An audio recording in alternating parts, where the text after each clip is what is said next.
आप सभी को होली की हार्दिक शुभकामनाएं।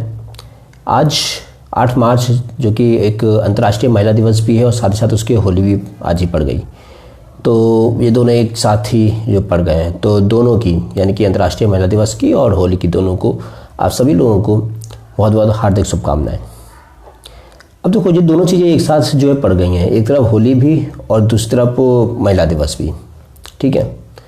तो अगर इन दोनों को एक साथ अगर जोड़कर देखा जाए तो हम देखते हैं, और होली की कहानी तो खैर सभी को पता है कि भाई एक हिरण्यकश्यप नाम का राक्षस था, उसका एक जो लड़का था प्रहलाद, और प्रहलाद उनकी पूजा किया करता था श्री विष्णु की, जिन्हें हिरण्यकश्यप अपना दुश्मन मानता था।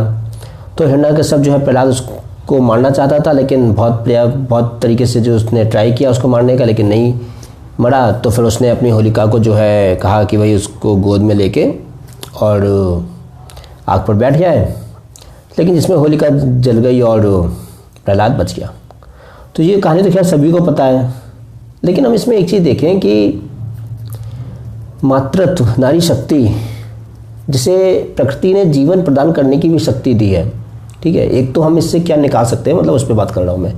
तो एक नारी शक्ति जिसे प्रकृति ने जीवन प्रदान करने की शक्ति दी हुई है ना, जब वही शक्ति पावर, और power in terms of position भी हो सकती है, फिजिकल पावर भी हो सकती है, या किसी भी तरीके की पावर हो सकती है आउटर वर्ल्ड में, है ना। शक्ति मतलब शक्ति, वो आध्यात्मिक बात है, इसलिए वहाँ पर शक्ति जो है सब यूज़ किया जाता है, लेकिन जो हमारी आज की जो दुनिया है उसमें किसी भी प्रकार की पावर हो सकती है, ठीक है।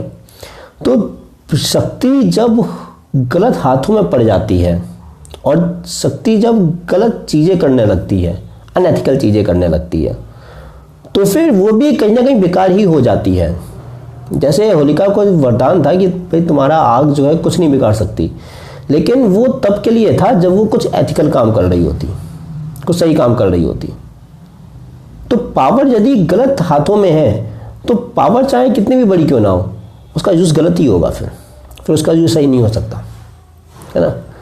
और इसलिए हमें समझना चाहिए कि शक्ति के रूप में जो कुछ भी हमारे पास है, जिस किसी भी तरीके की पावर है, जिस तरीके की भी शक्ति है, उसका हम यूज़ कहाँ कर रहे हैं, कैसे कर रहे हैं, है ना। तो एक तो बात ये ध्यान रखनी पड़ेगी हमें आगे। इसके अलावा एक चीज़ और जो है कहना चाहता हूँ कि जैसे आज होली है, ठीक है, आज हमने जो है कल होलिका दहन किया, आज हमने होली खेली, ठीक है, और 365 दिनों में से एक दिन खेलने वाली और एक दिन जलाने वाली होलिका दहन, इन दोनों दिनों को छोड़ दें तो बाकी के 363 दिन क्या अब हम होली को याद करेंगे? नहीं करेंगे ना। अब दिक्कत क्या है कि जब जिस समाज में, जिस समुदाय में इस तरीके से जो है चीज़ों को ले लिया जाता है कि जिस समय वो चीज़, पर्टिकुलर चीज़ त्यौहार बनकर आई, उस समय हमने उसको मनाया, धूमधाम किया और डैग वगैरह बजाया, नाचे गाए, मिठाइयाँ खाई, ये किया वो किया, उसके बाद बाकी के 363 दिन बाहर में जाए। इस तरीके से और भी जो त्यौहार हैं उन सबको भी। तो सवाल ये है कि जिस दिन वो त्यौहार पड़ता है उस दिन तो हम कहते हैं हाँ भाई ये बहुत बड़ा त्यौहार है, और उसके बाकी के दिन हम बात ही नहीं करते उसकी। अब ये इस कंडीशन में क्या है, फिर वो परंपरा बन के रह जाते हैं, वो लाइफ में नहीं उतर पाते, है ना। अब इसका कॉन्ट्राडिक्शन कहाँ निकल के आता है? इसका कॉन्ट्राडिक्शन ये निकल के आता है कि यार पहले ठीक है वो हो गया, देखो जो जब हुआ तब कोई नहीं था देखने वाला कि क्या हो रहा है क्या नहीं हो रहा है। हमारे सामने वो आए धार्मिक ग्रंथ के नाम पर, ठीक है, हमने उन्हें पढ़ा धार्मिक ग्रंथ के माध्यम से, ठीक है, या फिर जिन्हें हम साधु संत कहते हैं उनके माध्यम से, ठीक है। लेकिन उससे हमें क्या चीज़ निकल के आ रही है हमारी लाइफ के लिए, ये चीज़ हमारी लाइफ में डेली बेसिस पे कैसे आएगी? दूसरी बात, जो एजुकेशन सिस्टम है तो उसमें ये चीज़ कैसे आएगी? किसी कंपनी में आज से 20 साल पहले, 30 साल पहले कोई कांड हो गया हो, उसे आज भी हम पढ़ाते हैं केस स्टडी के रूप में। क्या उस समय, उस कंडीशन में, उस कंपनी में ये कांड हुआ था तो उसके ऊपर ऐसा ऐसा जो है रिसर्च हुआ, ठीक है, उसको हम आज भी पढ़ाते हैं जो केस स्टडी के तौर पे। और कई साल पहले, पता नहीं कितने साल पहले ये सब कुछ हुआ होगा, और उसके यदि कम से कम लिखित रूप में ही सही, एक कहानी के तरीके से सही अगर हमारे सामने है तो उसे हम केस स्टडी के रूप में क्यों नहीं पढ़ाते? सवाल सिर्फ इतना सा है। एक जब 30-40 साल पुरानी किसी बात को हम 10 जगह, 10 कोर्सेस में, 10 सेमिनार में जगह जगह पढ़ाते हैं, तो ऐसी चीज़ों को हम एजुकेशन सिस्टम में एक करिकुलम बनाकर एक केस स्टडी के रूप में क्यों नहीं ला सकते? बात सिर्फ इतनी सी है, क्योंकि देखो जो कुछ भी लिखा गया है ना धार्मिक ग्रंथों में, वो एक पात्र के रूप में तो लिखे हैं, लेकिन ऐसा नहीं है कि सिर्फ वो पात्र ही होते हैं। अगर उससे पात्र होते तो बताओ, अगर हमारे लाइफ में उसका कोई इफेक्ट नहीं है तो हम सुन क्यों रहे हैं? क्यों सुन रहे हैं भाई? अगर हम कहते हैं कि उसका हमारी लाइफ में कोई इफेक्ट नहीं है तो हम सुन क्यों रहे हैं? और यदि वो उसका हमारी लाइफ में कोई इफेक्ट है तो यानी कि वो एज इट इज ना होकर वो आज के परिप्रेक्ष्य में किसी और तरीके से उसको प्रतीक मानकर हमारी लाइफ में वो अप्लाई होगा ना।